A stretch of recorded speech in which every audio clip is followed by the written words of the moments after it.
है। मेरा रिजल्ट 2024-2025 वाले बैच का है, 12th का। सो पहले मेरे 85 पॉइंट समथिंग आए थे, 85.2, 85.4। फिर मैंने फिज़िकल एजुकेशन का रीचेक करवाने के लिए डाला था, उसके बाद मेरे 86.4 बन गए थे। मतलब यही एकदम एक्यूरेट है, ठीक है। But over the period of time मैं जस्ट फॉरगॉट एंड मैंने सोचा कि मेरे मार्क्स 4 इम्प्रूव हुए थे, तो मैंने मतलब ऐसे अंदाज़ा लगा कि 89 बोलती थी मैं मम्मा को, ठीक है। येस्टरडे अगर किसी को मेरे कॉन्टेक्स्ट जानना है तो पिछले वाली वीडियो में you will get the context of why the documents were asked by my mother. तो उन्होंने मेरे से डॉक्यूमेंट्स मांगे ऑफ वही 12th की मार्कशीट और आधार कार्ड की प्रिंट आउट। सो मैंने वो दिया and I just looked at the expression that she had. It was like इतने कम, 86.4 इतने कम। एंड मैंने भी मतलब मैंने इग्नोर कर दिया उस एक्सप्रेशन को, बिकॉज क्या ही बोलती मैं। ऑल्दो जब मतलब परसेंटेज आए थे सब लोग मेरे को वैसे बोल रहे थे कि ठीक है, सही है ना। किसी ने मेरे को डांटा नहीं या कुछ ऐसा नहीं बोला, ख़राब नहीं बोला उस टाइम। लेकिन मेरे को पता था over a period of time जब दूसरों के मार्क्स मेरे से ज़्यादा आएंगे तो ऑब्वियसली ये लोग मुझे ऐसे घूर के देख के बोलेंगे कि तुम्हारे तो इससे कम है। बट वही है ना, ये लोग रियलाइज़ नहीं करेंगे कि बैचेस अलग थे, चेकिंग का पैटर्न अलग होता है, स्टेट टू स्टेट इतना वेरी करता है। और जो बच्चा मतलब कल आया था अपने मार्क्स बताने, उसके 87.4, 87 पॉइंट समथिंग पे, ठीक है। उसका राजस्थान से था, CBSE। टीचर्स ऑब्वियसली अलग होंगे। आई एम नॉट सेइंग कि उसने पढ़ा नहीं है, उसने ज़्यादा पढ़ाई। I am not commenting on what he did. I am saying कि टीचर्स के चेकिंग पैटर्न अलग होते हैं।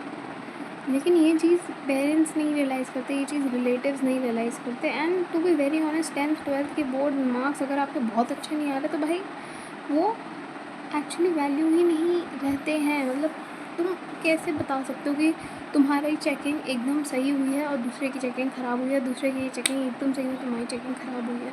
नहीं बता सकते ना। लेकिन यही चीज़ें किसी को रियलाइज़ नहीं होती। बैच डिफरेंट है, ये किसी को रियलाइज़ नहीं होता है। बस वो मार्क्स दिखेंगे उनको। Anyways I am just saying कि मैं अभी वीडियो देखती थी यूट्यूब पे, ठीक है। तो उसमें मैंने देखा एक बच्चे की, मतलब बहुत सारे बच्चों की इस बैच में कंपार्टमेंट्स आई हैं और वो बेचारे अपने एंट्रेंस टेस्ट के लिए प्रिपेयर कर रहे थे। अब उनको वो चीज़ पॉज करके अपना ये कंपार्टमेंट टेस्ट के लिए प्रिपेयर करना पड़ेगा एंड थिंग्स लाइक दैट। मैं भी एग्ज़ाम के बाद अपनी हेल्थ रिलेटेड जर्नी में मतलब जाने वाली थी। I was in the process basically and then the NTA launches the bomb. So yeah लेकिन मेरा क्या सीन है कि मैं तो मेरा 12th पास हो चुका है ना, तो इसलिए मेरे पे अभी वो उस चीज़ का वो नहीं है कि मेरा कंपार्टमेंट या फिर कोई और कोर्स का प्रेशर नहीं है अभी हाल फिलहाल। वेर आज मैं उन बच्चों को सोच रही हूँ जो इतने प्रेशर के थ्रू जा रहे हैं, उनके अलग अलग एंट्रेंस एग्ज़ाम्स हैं, रीनीट भी आ चुका है। लेकिन किसी को ये चीज़ समझ नहीं आ सकती। सब बोल रही कि तुम पे नया मौका है, नया मौका है, नया मौका है। आई हाईली डाउट बिकॉज नया मौका तो सब पे है। और ये जो पेपर दिया है ये तो नल एंड वॉइड घोषित हो जाएगा कि इसमें तो आपने कुछ करा ही नहीं है। हाँ, और वैसे भी पेपर दे के आ चुकी हूँ तो अब सब बोल रहे कि बड़ा ही आसान था पेपर। अगर नहीं देने जाती तो सब बोलते तुम नहीं गई, तुम डर गई, ये हो गया वो हो गया। एक तो इतने सारे थॉट्स हैं टूवर्ड्स मी ऑफ एवरीवन, तो भाई मेरे को ना बहुत ही ज़्यादा मिस हो जाता है, बहुत ज़्यादा ओवरवेल्म हो जाती हूँ मैं। मेरे को समझ ही नहीं आता है कि मैं बोलूँ तो बोलूँ कि मेरा रिएक्शन हर चीज़ पे गुस्सा ही होता है। हर चीज़ पे, किसी भी चीज़ को ले लो, मेरा हर चीज़ पे रिएक्शन गुस्सा ही होता है। बहुत रेयर होता है कि मेरे को हंसी आ जाए किसी चीज़ पे। कोई मेरे को हंसने के लिए कुछ बोलेगा, मैं उस पर ऑफेंड हो जाऊँगी। इतनी जल्दी तो मैं ऑफेंड हो जाती हूँ। Not going into it, I am just saying कि मेरे हेल्थ रिलेटेड इशूज़ बहुत सारे हैं, लेकिन मैं सारे के सारे हटा करके बैठी हुई हूँ भाई, पढ़ भी नहीं रही हूँ मैं। मेरा बॉडी फ्लूइड्स लगातार 3 दिन से मैं करने की कोशिश कर रही हूँ। मेरा बॉडी फ्लूइड एक चैप्टर नहीं हुआ है मेरा, तो खुद पे गुस्सा आती है मेरे को भाई, सही में खुद पे गुस्सा आती है। लेकिन भाई मैं ये चीज़ वीडियो ये बना रही हूँ, इसलिए बना रही हूँ कि the expression I noticed after seeing कि उन्होंने दूसरे बच्चे के मार्क्स 1% मेरे सब ज़्यादा है, तो वो 88 करके बताया होगा, 89 बताया होगा, हद से ज़्यादा 90 बता दिया होगा, हद से ज़्यादा। तो मानो अगर मेरे 86.4 मतलब ये बेसिकली यही है 12th के, ठीक है, तो 86.4 87 लगा लो, मेरे से अगर 3-4% ज़्यादा है किसी की दूसरे बैच में, तो क्या हो गया भाई, उसने मेहनत करी होगी ज़्यादा, या उसका पैटर्न ऑफ चेकिंग डिफरेंट रहा होगा, उसके सर्कमस्टांसेस डिफरेंट होंगे, कुछ भी ना मानो तो बैच डिफरेंट थे भाई, paper set of papers different होते हैं। और अगर वो भी नहीं मानना तो आप कंपेयर कर सकते हो, बट मुझे नहीं अच्छा लगता भाई, मुझे सही में अच्छा नहीं लगता। मैं बहुत कोशिश करती हूँ कि मेरे को फ़र्क ना पड़े, मेरे को फ़र्क भी नहीं पड़ता, लेकिन because I was watching this video, तो इसलिए मैंने सोचा कि ये एक बार मैं वीडियो में अपना बना लेती हूँ। बिकॉज आई नो कि सबकी एक्सपेक्टेशन होती है, सब डिसअपॉइंट होते हैं, सबका अलग अलग रिएक्शन रहता है, सबका अलग अलग कोपिंग मैकेनिज़्म रहता है। बट मेरे केस में भाई हर किसी को डिसअपॉइंटमेंट ही है मेरे से, मतलब हर किसी को।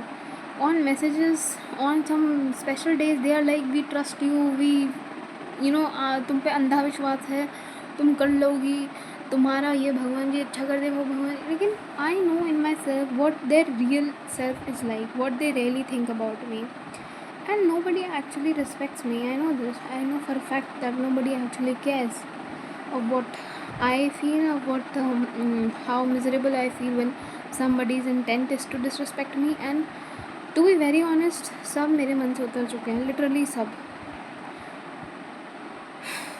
I'm no longer a person जो 10th में थी, जो 11th में थी। I'm no longer that person. I have changed like anything. My self-esteem, self-confidence, everything has been, मैं वर्ड नहीं बोलना चाहती हूँ, बट हाँ लाइक पिछले साल जब मेरा 12th का रिज़ल्ट आया था, इनमें से किसी एक का भी मुँह नहीं खुला था कि बोलने के लिए तुम्हारे परसेंटेज गंदे आए हैं, except that pathetic individual that texted me on 19th or 13th May. And I don't regret anything, but I regret that thing कि मैंने उसका मुँह क्यों लगाया भाई, उसका मुँह क्यों लगा दिया मैंने। तो यार दैट इज़ इट। तो हाँ, उसने मेरे को कमेंट करा था कि पहले वो खुद बोल रहा था कि तुम्हारे जितने परसेंटेज आए हैं वो 3 लोगों के मिला के आएंगे। तो मैंने कहा, वो कह रहा था कि मेरे जैसे 3, मतलब वो मुझे बोल रहा था कि जितने तुम्हारे परसेंटेज आए उतने मेरे जैसे 3 बच्चों के परसेंटेज आएंगे। मैंने कहा आपके जैसे नहीं, लेकिन हाँ I get your point. Then he said कि मेरे तो और भी कम बने थे। तो मैंने कहा how much percent did you get. तो ही सेड कि मेरे मतलब कम ही थे, पता नहीं, मेरे को अच्छे से याद नहीं क्या कौन थी, बट ऐसे ही कुछ बोला था। तो मैंने बोला कि मतलब आई सेड इन सरकाज़म, अरे वाह दीदी वाह, बट इट वॉज लाइक अरे वाह भैया वाह, ठीक है। तो उसको ईगो पे लग गई होगी बात। तो उसने मुझे बोला कि आए तो मेरे तुमसे ज़्यादा थे, एक्चुअली कम ही आए थे, लेकिन देखो मैं फिर बोल रही हूँ कि मेरे को फ़र्क नहीं पड़ता किसके मेरे से ज़्यादा है, किसके मेरे से कम आए। जिसके ज़्यादा आएंगे उसका सिनेरियो अलग रहा होगा, उसने मेहनत अलग करी होगी, उसने डेडिकेशन से चीज़ें करी होगी, उसका सिनेरियो डिफरेंट रहा होगा भाई। All in all in any perspective, checking के उसमें ले लो, सर्कमस्टांसेस के उसमें ले लो, एनवायरनमेंट में ले लो, उसके खुद के बच्चे के माइंडसेट पे ले लो, उसके सिनेरियोस, उसका सिचुएशन डिफरेंट रहा होगा ना, ऑब्वियसली तभी उसका वो चीज़ हुआ। और वो अलग बच्चा है, मैं अलग बच्ची हूँ। इतनी सी बात नहीं समझ में आ सकती किसी के, आएगी भी क्यों, मुझे समझ में भी नहीं डलवानी है किसी को। मैं बस ये बोल रही हूँ कि उस टाइम उसी बंदे ने मेरे को बोला था ये चीज़। उसके बाद मेरे पापा को बोला, पापा मेरे को कॉन्ग्रेचुलेट किया। तो मैंने कहा पापा थोड़े कम है, क्योंकि मेरे को लग रहा था कि मेरे केमिस्ट्री, फिज़िक्स, बायो में तो भाई 90+ आने ही चाहिए। मतलब फिज़िक्स नहीं, मैंने सोचा था physical education, chemistry and bio में तो मेरे 90+ आएंगे ही आएंगे डेफिनेटली। एंड बायो में तो आई वॉज डैम श्योर मेरा बायो सबसे अच्छा गया था। वेयर एज मेरा बायो, केमिस्ट्री, फिजिकल एजुकेशन तीनों में सेम टू सेम मार्क्स है, मतलब बेसिकली 89 था फिजिकल एजुकेशन में एंड वो मतलब 89 से -4 कर दो तुम, तो 85 थे फिजिकल एजुकेशन में। मैंने रीचेक कराने के बाद 89 हुआ था। तो बेसिकली मेरे को बहुत लोचा लगता है भाई 10th एंड 12th बोर्ड्स, क्योंकि उसमें ना ही कोई वो है ट्रांसपेरेंसी है, ना ही कुछ है। कभी कोई सेट डिफरेंट आ जाएगा। मेरा फिज़िक्स का सेट 3 था, और वो तुम उसी फेज़ में तुम उसी टाइम का किसी और स्टेट का क्वेश्चन पेपर उठा लो और दिल्ली का उठा लो, तुमको डिफरेंस पता चल जाएगा। लेकिन वही है ना, ये सब चीज़ें अगर किसी को समझ आ जाए तो ये रिएक्शंस नहीं निकलेंगे, है ना। और मेरे पास इतना वो नहीं है, पेशेंस नहीं कि मैं सबको बताने बैठूँ, रीजनिंग देने बैठूँ। मैं ड्रेन हो जाती हूँ, टू बी वेरी ऑनेस्ट। अभी भी मुझे बहुत ड्रेन्ड फील हो रहा है when I am talking about all this, but या मेरे को वेंट आउट करना था।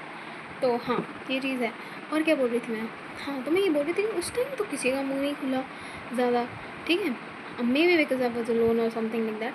तो उस टाइम तो किसी का मुँह नहीं खुला। लेकिन अब जब दूसरे का रिज़ल्ट मेरे से 1% ज़्यादा आ गया है, तो एवरीबडी इज़ लाइक तुम्हारे कम परसेंट थे, तुम्हारा ये था, तुम्हारा। किसी दिन अच्छे से मैं ढंग से बताऊंगी कि मतलब लोगों ने मेरे को क्या क्या बोला है। आई नॉट से कि किसने मुझे बोला, बट आई डेफिनेटली से what things I have heard about me and how much things do I remember.